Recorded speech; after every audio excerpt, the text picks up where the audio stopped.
Hello Vegeta army, कैसे हो आप सभी लोग and welcome back to the channel.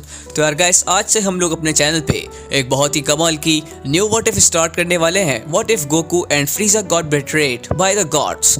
Guys, ये पहला पार्ट 1 होने वाला है। सो अगर आप लोग कहीं से मेरे चैनल पर नए आ गए हैं तो मैं आपको सजेस्ट करूंगा कि आप लोग मेरे चैनल को सब्सक्राइब कर लें एंड कमेंट्स में डन लिख दें ताकि मैं आपको शाउट आउट दे सकूं। एंड हाँ, अगर आप लोगों ने वीडियो को अब तक लाइक नहीं करा तो वीडियो को लाइक करके अपने फ्रेंड्स के साथ भी शेयर कर दें ताकि वो भी इस कमाल की व्हाट इफ मांगा को एंजॉय कर पाएं। एंड अगर आप लोगों ने बाय एनी चांस मुझे इंस्टाग्राम पे फॉलो नहीं करा तो मैंने अपने इंस्टाग्राम का लिंक डिस्क्रिप्शन में दे रखा है, तो आप जाके मुझे इंस्टाग्राम पे फॉलो करें एंड वहाँ भी अपना सपोर्ट दिखाएं। तो अभी हम चलते हैं अपनी वीडियो की तरफ। तो हमारी स्टोरी शुरू होती है टूर्नामेंट ऑफ पावर के बाद से। यूनिवर्स 7 ने टूर्नामेंट ऑफ पावर को सक्सेसफुली जीत लिया होता है एंड सब लोग काफ़ी ज़्यादा खुश भी होते हैं। मगर चीज़ें अर्थ पे गोकू के लिए बिल्कुल डिफरेंट होती हैं टूर्नामेंट ऑफ पावर ख़त्म होने के बाद से, क्योंकि गोकू अर्थ पे जिससे भी बात करने की कोशिश कर रहा होता है हर कोई उसको टहला रहा होता है। मतलब कोई भी उससे बात करना नहीं चाहता। गोकू जो भी बात करने का ट्राई करता है लोग सब उसको इग्नोर करके या उसको रूड रिप्लाई देकर चले जाते हैं। इन सब चीज़ों को देखकर गोकू सोचता है कि मैं क्यों ना लॉर्ड वीरस के प्लेनेट पर चला जाऊं एंड वहां जाकर ट्रेनिंग करूं। तो इसलिए गोकू अपने फिंगर को फॉरहेड पे रखते हुए लॉर्ड वीरस के प्लेनेट को सेंस करने लगता है और जल्द ही गोकू वहां पे जाके टेलीपोर्ट हो जाता है। एंड जब गोकू वहां पे पहुंचता है तो गोकू को और कोई नहीं उसका वीस दिखता है, उसका मास्टर वीस। गोकू वीस से बात करने की कोशिश करता है मगर वीस अचानक गोकू से एक बहुत ही बुरी बात और रूड बात कहता है कि गोकू, तुम इस बार तो हमारे प्लेनेट पर आ गए हो मगर आइंदा से हमारे प्लेनेट पे आने की दोबारा सी कोशिश मत करना। गोकू ये सब बातें सुन के थोड़ा कंफ्यूज हो जाता है और वो वीस से पूछता है कि वीस, आखिर ये तुम क्या बात कर रहे हो? आखिर तुम मेरे साथ ऐसा रूड बिहेवियर क्यों कर रहे हो? अर्थ पे भी सब लोग मेरे साथ ऐसे ही बिहेवियर कर रहे हैं, कोई भी मुझसे बात नहीं करना चाहता एंड अब तुम भी। जिसमें गोकू की बात सुन के वीस उसे रिप्लाई करता है कि देखो गोकू, मैं एक एंजल हूँ, मेरी फीलिंग्स मैटर नहीं करती क्योंकि मैं मॉर्टल्स के किसी भी काम में इंटरफेयर नहीं कर सकता। मेरे ऊपर बस लॉर्ड वीरस का ही रूल चलता है एंड वो ही मुझे जो ऑर्डर देते हैं मैं उसे पूरा करता हूँ। लॉर्ड वीरस ने मुझे ऑर्डर दिया है कि आज से तुम हमारे प्लेनेट पे कभी भी बगैर पूछे नहीं आओगे, ना तो तुम यहाँ पर आ सकते हो और ना ही अब से तुम मेरे साथ ट्रेनिंग करोगे, बिकॉज मुझे लॉर्ड वीरस ने बिल्कुल सख्ती से मना करा है। और अगर अब तुम आ भी गए हो तो तुम यहाँ से चले जाओ। जिसके ऊपर गोकू वीस की बात सुन के उसे रिप्लाई करता है कि वीस देखो, मैं भले ही यहाँ पर आ गया हूँ मगर मेरे पास यहाँ से जाने का रास्ता नहीं है, बिकॉज मुझे किसी की पावर सेंस करनी होगी क्योंकि मैं ऐसे ही यहाँ से नहीं जा सकता हूँ। जिसके ऊपर वीस गोकू को बोलता है तो ठीक है, मैं आखिरी बार तुम्हारी हेल्प कर रहा हूँ गोकू। देखो, मैं चाहता तो नहीं था कि तुम्हारे साथ ऐसा कुछ भी हो मगर जो लॉर्ड वीरस कहेंगे वही होगा। मैं तुम्हारे अराउंड एक ऐसी प्रोटेक्टिव शील्ड बैरियर लगा दूंगा जिससे तुम स्पेस में सांस ले पाओगे। तो अब काइंडली यहाँ से चले जाओ और दोबारा लौट के कभी मत आना। गोकू अपनी सुपर सेयन गॉड फॉर्म में ट्रांसफॉर्म हो जाता है वहाँ से निकलने के लिए ताकि वो लॉर्ड वीरस के प्लेनेट से आराम से जा सके। मगर जब गोकू वहाँ से निकल जाता है तो उसको निकलते निकलते काफ़ी टाइम हो जाता है। वो काफ़ी देर से स्पेस में ही घूम रहा होता है अनटिल कि उसे एक जानी मानी स्पेसशिप दिखाई देती है। वो स्पेसशिप किसी और की नहीं बल्कि वो स्पेसशिप होती है फ्रीजा की। एंड गोकू इंस्टेंट टेलीपोर्टेशन की हेल्प से फ्रीजा की शिप के अंदर चला जाता है एंड वहाँ पे जाके वो बात करने की कोशिश करता है। मीनवाइल हम आते हैं अर्थ पे गोहान को देखते हैं। गोहान वहाँ पे बाकी सब लोगों के साथ मिलकर प्लानिंग कर रहा होता है कि हमें गोकू को अर्थ पे से भेजना होगा कहीं और, बिकॉज गोकू एंड उसका डैड अब एक बहुत बड़ा खतरा बन चुके हैं हम सब के लिए। बिकॉज यूनिवर्स 7 ने जो टूर्नामेंट जीता है वो भले ही गोकू की हेल्प से जीता हो मगर जब तक गोकू यहाँ पे रहेगा कोई ना कोई खतरा कभी ना कभी दोबारा आ सकेगा। जैसे कि लॉर्ड जेनो कोई और टूर्नामेंट करवा दें और क्या पता अगर हम नहीं जीत पाए तो हम लोग फिर से हार के एरेस हो सकते हैं। जिसके ऊपर लॉर्ड वीरस से कांटेक्ट करता है। लॉर्ड वीरस बोलते हैं कि ठीक है, अगर यही बात है तो मैं इस बात से मैं एग्री करता हूँ और मैं जल्द ही कुछ रीज़न सोचूंगा गोकू को यहाँ से दूर भेजने के लिए, इतना दूर कि वो कभी लौट के नहीं आ पाएगा।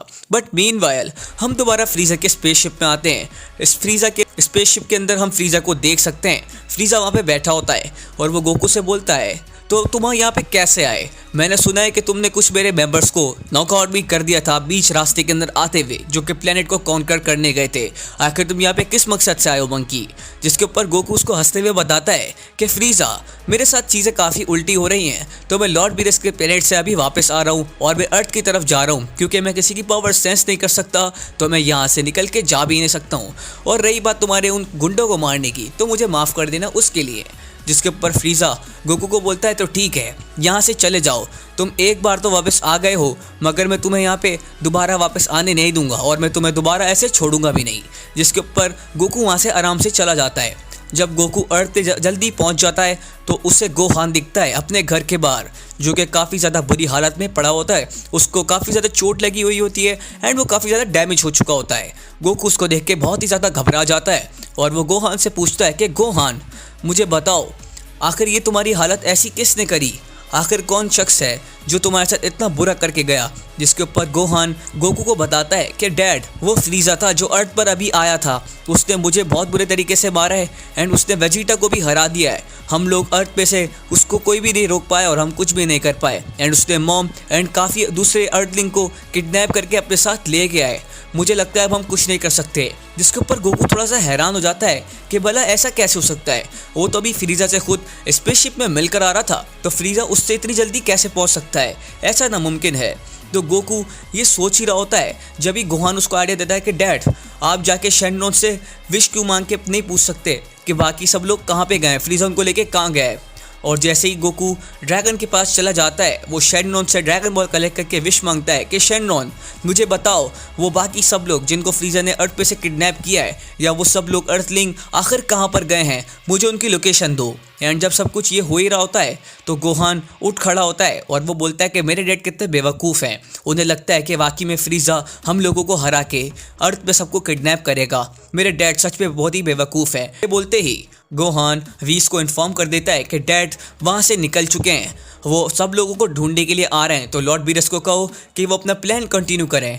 But on the other side फ्रीज़ा को लॉर्ड बीरस का एक ऑर्डर मिलता है। उसके लोग उसे बताते हैं कि फ्रीज़ा सामा, लॉर्ड बीरस की तरफ से ऑर्डर आया है, उन्होंने आपको बहुत ही अर्जेंट अपने प्लैनेट पे मिलने के लिए बुलाया है। एंड जैसे ही फ्रीज़ा लॉर्ड बीरस के प्लैनेट पे पहुंच जाता है तो लॉर्ड बीरस अपने डिस्ट्रॉयर पावर को यूज़ करके फ्रीज़ा को धमकाते हैं एंड अपने हैंड को डिस्ट्रॉयर हकाई वाली फॉर्म की तरफ करके उसको बोलते हैं कि जल्दी से अपनी गोल्डन फॉर्म में ट्रांसफॉर्म हो जाओ, और अगर तुमने मुझसे कोई क्वेश्चन करे तो मैं तुम्हें इसी हाथ और इसी जगह पे ही इरेज कर दूंगा। जिसके डर में फ्रीज़ा अपनी गोल्डन फॉर्म को शो ऑफ करता है एंड वो अपनी पूरी पावर को मैक्सिमाइज करके यूज़ करने लगता है।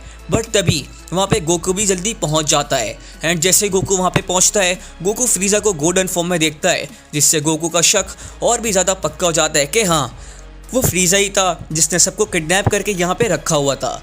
वो फ्रीज़ा से पूछता है कि फ्रीज़ा, आखिर तुमने ये सब कुछ क्यों किया, मुझे बताओ, तुमने अर्थलिंग्स को किडनैप क्यों किया और गोहान को तुमने क्यों मारा? फ्रीज़ा गोकू से बोलता है कि मंकी, आखिर तुम ये क्या बकवास कर रहे हो, मुझे तुम कुछ नहीं जानते और मुझे कुछ नहीं पता कि तुम क्या बोल रहे हो। मुझे तो यहाँ पे लॉर्ड बीरस ने बुलाया है और उन्होंने मुझे कहा कि अपनी गोल्डन फॉर्म में ट्रांसफॉर्म हो जाओ, तो मैं बस वही कर रहा हूँ। मगर इससे पहले फ्रीज़ा कुछ और बोल पाता, लॉर्ड बीरस वहाँ पे एक बहुत ख़तरनाक सा टाइम चेम्बर टाइप पिरामिड समन करते हैं और फ्रीज़ा को धकेल देते हैं और गोकू को वहाँ से पुश करने की कोशिश करते हैं, जिसके अंदर वेजिटा भी लॉर्ड बीरस की हेल्प करता है एंड दोनों लॉर्ड बीरस एंड वेजिटा मिलके गोकू को उस खतरनाक से चैम्बर के अंदर पुश कर देते हैं।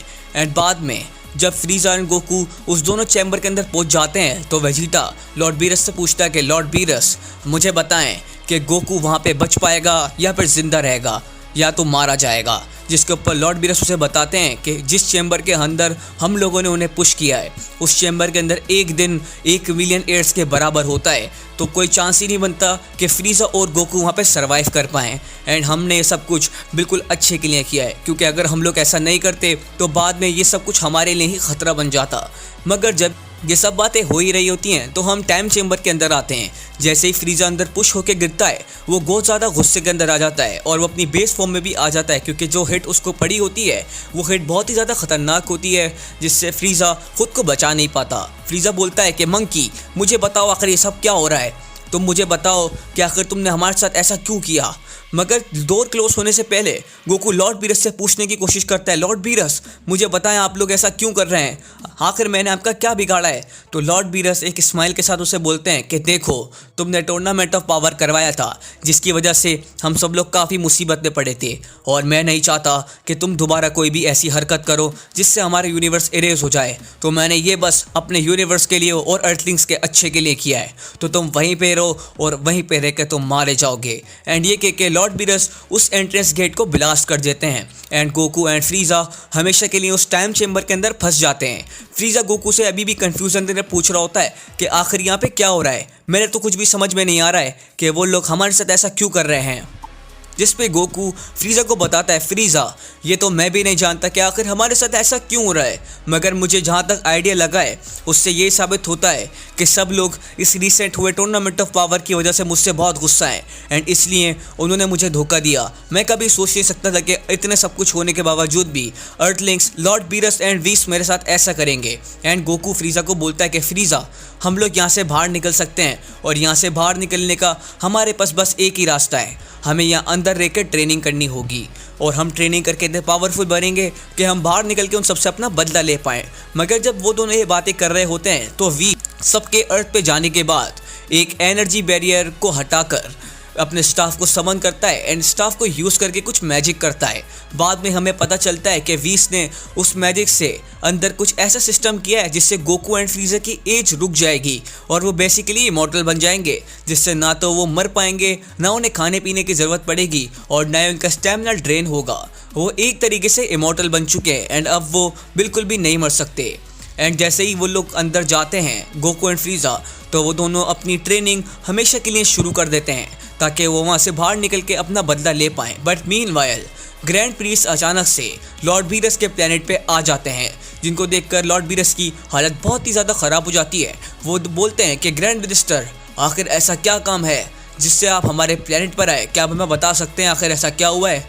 ग्रैंड मिनिस्टर बोलते हैं कि हाँ, एक बहुत ही अर्जेंट मीटिंग है जो ओमनी किंग्स ने रखी है, आप सब डिस्ट्रॉयर्स एंड एंजल को कल मीटिंग के लिए ग्रैंड पैलेस पे आना होगा। एंड इसी के साथ हमारी व्हाट इफ मांगा का यानी जो नई शुरुआत हमने की है व्हाट इफ की, उसका पार्ट 1 यहीं पे खत्म हो जाता है। तो अगर आपको ये स्टोरी पसंद आई हो तो आप कमेंट्स के अंदर #part2 लिखें ताकि मैं नेक्स्ट पार्ट को जल्दी से जल्दी अपलोड कर दूं। एंड हाँ, नेक्स्ट पार्ट जो है वो फ्यूचर गोहान वाला आने वाला है, तो उसका भी वेट करिएगा। बट अगर आप लोगों ने अब तक मेरे चैनल को सब्सक्राइब नहीं करा तो काइंडली मेरे चैनल को सब्सक्राइब करके मुझे अपना सपोर्ट दिखाएं। एंड अगर आप लोगों ने अब तक वीडियो को अपने दोस्तों के साथ शेयर नहीं करा तो अपने वीडियो को दोस्तों के साथ भी शेयर कर दें ताकि वो भी इस कमाल की अमेजिंग व्हाट इफ को एंजॉय कर पाए। But I will meet in the next video, तब तक के लिए stay safe and good bye.